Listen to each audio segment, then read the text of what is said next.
后来继续要来讲中秋节即天，嘛是土地伯公的生日。庄脚所在的农民会甲金纸甲香绑伫竹仔面顶，甲插伫田底，讲即支叫做土地公拐，就是要互土地公顺产水的时阵做拐仔来使用。嘛就这个机会，感谢着土地伯公的照顾，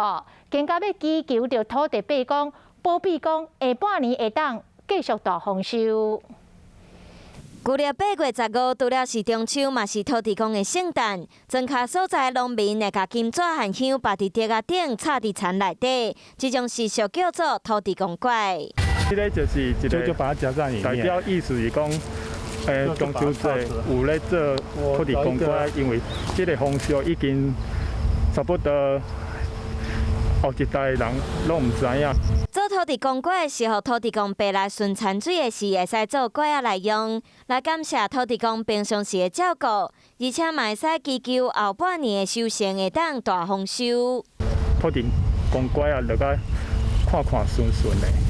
其实土地公拐绑金纸有真侪无共款的方式，除了绑伫竹仔顶，嘛会使直接绑伫农作物顶。有些是取材不易的话，它就会依照它周边的，就像用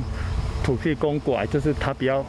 方便取得。即马愈来愈罕得看到土地公拐，若是乡亲有伫即几天到田园附近，会使来注意，敢有看到土地公拐。